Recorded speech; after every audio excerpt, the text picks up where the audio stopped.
नमस्कार। आप सभी का स्वागत है आपके अपने YouTube चैनल पर। तो दोस्तों, इस वीडियो में हम आरआरबी एएलपी के बारे में बात करेंगे कि इसकी जो एग्ज़ाम है क्या वो डिले हो सकती है, क्या यहाँ पर कैलेंडर के ऊपर हम ट्रस्ट अब आगे कर सकते हैं या नहीं कर सकते, ये एग्ज़ाम और कितना डिले हो सकती है, आरआरबी चेंज करने के लिए जो लिंक अभी तक एक्टिवेट करना था उसका क्या हुआ और किन 5 जोन का आप लोगों को ध्यान रखना है कि आप उनके ऊपर अप्लाई करने से पहले कुछ चीजें यहां पर नोटिस कर लीजिए, क्योंकि यहां पर जो कट ऑफ है वो डेफिनेटली हाई जाने वाली है। लेकिन उसके अंदर क्या अपॉर्चुनिटी आप देख सकते हैं, वो सारी चीजें हम इस वीडियो में बात करेंगे।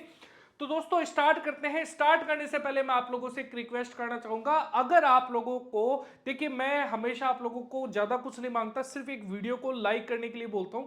शेयर कीजिए मत कीजिए वो आपको देखना है, क्योंकि वो आपकी हो सकता है वहां पर आपको ज्यादा मेहनत लगती हो, लेकिन वीडियो का लाइक नीचे ही बटन होता है वो तो आप दबा ही सकते हैं।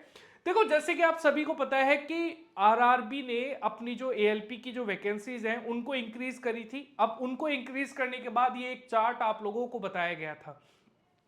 इस चार्ट के अंदर आप लोगों को 5 जोन जहां पर सबसे ज्यादा वैकेंसीज आप लोगों को देखने को मिल रही थी, यहां पर बीसलपुर, फिर यहां पर आप लोगों का सिकंदराबाद, फिर आप लोगों का मुंबई, फिर आप लोगों का बेंगलोर और कोलकाता। इन 5 जोन के अंदर सबसे ज्यादा वैकेंसी इस टाइम पर आप लोगों को देखने को मिलेगी।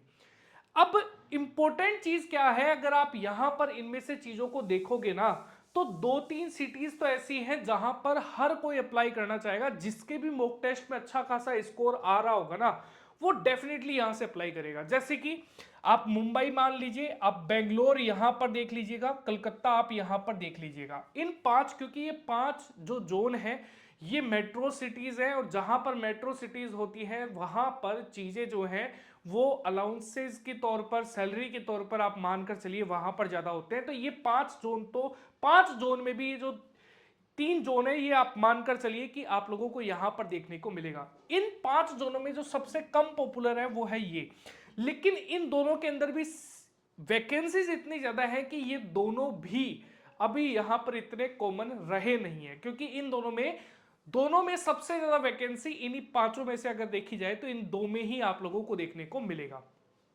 अब इन 5 जोन के अंदर जो कट ऑफ है दोस्तों, वो भी यहां पर क्या जाएगी, हाई ही जाएगी, क्योंकि जिनके भी अच्छा स्कोर आ रहा होगा ना, वो इन 5 जोनों में से ही आप लोगों को देखने को मिलेगा। लेकिन अब चेंज करो या ना करो वो आप लोगों के ऊपर है, क्योंकि अभी देखिए चीजें अभी बहुत ज्यादा यहां पर अंडररेटेड है। कहने का मतलब यह है कि एक तो सबसे पहले अगर मैं बात करूं कि सर एग्जाम जो डिले होगी, अगर हम एग्जाम डिले होने की बात करें तो क्या वो एग्जाम डिले होगी? डेफिनेटली डिले होगी। और डिले कैसे होगी ये आपको मैं बता देता हूं। आप लोग ये मानकर चलिए, जब आप ये सोच रहे थे ना कि हमारी एग्जाम सितंबर के अंदर आसपास लग जाएगी, तो आप ये मानकर चलिए अब ये अक्टूबर के आसपास यहां पर चली गई है।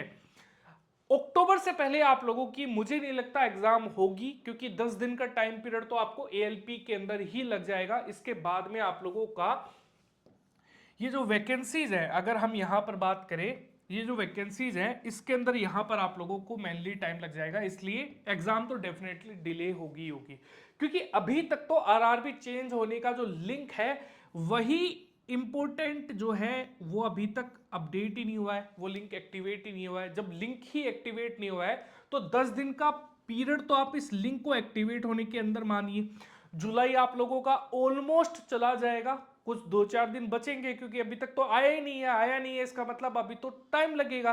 तो आप ये मानकर चलिए कि लिंक जो है वो यहां पर 10 दिन के आसपास एक्टिवेट रहेगा, यानी कि आप मानकर चलिए कि जुलाई का जो मंथ है वो ऑलरेडी चला जा चुका है।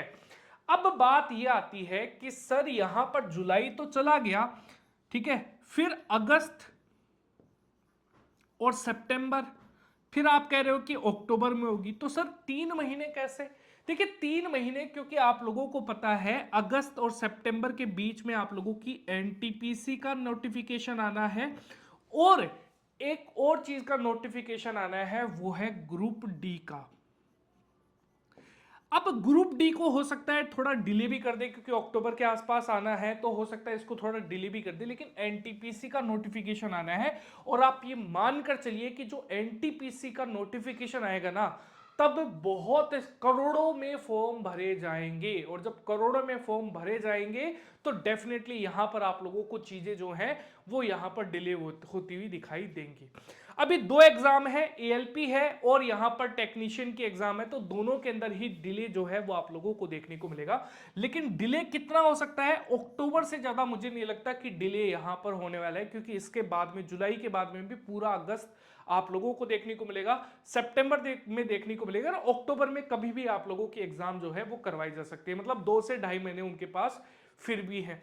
तो ये चीज तो यहां पर कंफर्म हो गई कि एनटीपीसी का कभी भी आप लोगों के पास यहां पर नोटिफिकेशन आ सकता है, ये चीज जो है वो डिले होने वाली है। अभी इनमें कट ऑफ आई जाएगी, तो एक चीज ध्यान रखना, जो भी आप लोग करना चाह रहे हैं, अब आपको एक अंदाजा लग चुका है कि हमारे पास तैयारी के लिए कितना टाइम है, 2 से 2.5 महीने। क्या आप अपने आप को इन जोन्स के अंदर देख रहे हो, इन 5 जोन में देख रहे हो, तो क्या आप यहां पर 55 प्लस कट ऑफ जो है वो यहां पर ला सकते हो? अगर ला सकते हो तो आप ये मानकर चलिए कि यहां पर सीबीटी 1 जो है यहां पर उसमें अपने आप को क्लियर मानिए, क्योंकि इसके अंदर 55 प्लस या फिर 60 के आसपास जो है वो आप मानकर चलिए कि यहां पर सीबीटी 1 के अंदर जाएगी जाएगी। अगर आप 55 और 60 के बीच में नहीं ला पाते हो ना, तो आप ये मानकर चलिए कि आप सीबीटी 2 को यहां पर करेक्ट ही नहीं, क्लियर ही नहीं कर पाओगे। और जब क्लियर ही नहीं पर कर पाओगे तो सीबीटी 1 क्लियर करने का भी कोई तुक मुझे लगता है नहीं कि होगा। तो इससे अच्छा है कि आप बाकी जगह पर जहां पर सबसे ज्यादा और भी वैकेंसीज है वहां पर भी कर सकते हैं, क्योंकि ये आप लोगों को सबसे कंपटीशन वाला एरिया है। क्योंकि यहां पर सिलेक्शन, देखिए सीबीटी 1 में क्लियर होना तो यहां पर आसान है, यहां पर भले ही कंपटीशन कितना भी आई हो, क्योंकि 19 लाख फॉर्म ही भरे गए हैं। अरे भाई 19 लाख फॉर्म ही भरे गए हैं, इसका मतलब कंपटीशन कितना ही हाई होगा। सीबीटी 1 में तो क्लियर आप हो जाओगे अगर आप इन 5 जोन में भी हो तो भी। लेकिन इंपॉर्टेंट ये चीज है, क्या आप एएलपी की जॉब ले लोगे, क्या सीबीटी 2 आप लोग ले लोगे? नहीं। तो फिर आप लोगों को कहीं ना कहीं एनालिसिस करना चाहिए। बाकी जो आप लोग यहां पर करना चाहते हैं वही करेंगे, और किसी की बातों में आना भी नहीं चाहिए। ये सिर्फ एक एनालिसिस है और बहुत ही बेसिक एनालिसिस है। ये जो मैं आप लोगों को बात बता रहा हूं वो आप उससे आप खुद भी रिलेट कर पा रहे होंगे। तो ये चीजें बहुत ही बेसिक चीजें हैं जो आप लोगों को समझनी है। और बाकी चीजें जो है वो हमने बात कर चुके हैं कि यहां पर, क्योंकि देखिए कैलेंडर में मुझे नहीं लगता कि कैलेंडर में कोई डिले होने वाला है। एनटीपीसी की वैकेंसी सेम डेट पर आप लोगों को देखने को मिलेगी, क्योंकि अभी तक 2-3 वैकेंसी जो भी है वो ऑन टाइम हुई है, तो डेफिनेटली आगे भी ये ऑन टाइम ही चलेगी। हो सकता है एग्जाम में थोड़ा डिले हो जाए, लेकिन ये ऑन टाइम ही है। इसका मतलब अभी एनटीपीसी की जो वैकेंसी आएगी वो ऑन टाइम आएगी, और यहाँ पर डी ग्रुप की वैकेंसी है वो भी ऑन टाइम आएगी। एक चीज ध्यान रख लेना, मुझे लगता है कि एनटीपीसी जो है वो यहां पर 2025 के अंदर एग्जाम चली जाएगी। तो जिसको भी एनटीपीसी की तैयारी करनी है ना, तो उसके लिए एक अच्छा खासा स्कोप यहां पर बच जाएगा। तो ये मत सोचिए क्योंकि आपको पहली जॉब लेनी है एएलपी की, तो यहीं पर आप लोग यहां पर अड़े रहिए और देखिए क्या कुछ होता है, क्या कुछ करना है आप लोगों को, वो यहीं से आप लोग डिसाइड कर पाएंगे। तो इस वीडियो का अंत हम यहीं पर करेंगे। जय हिंद दोस्तों, जय भारत। वीडियो अच्छा लगा है तो वीडियो को लाइक जरूर कीजिएगा। Take care.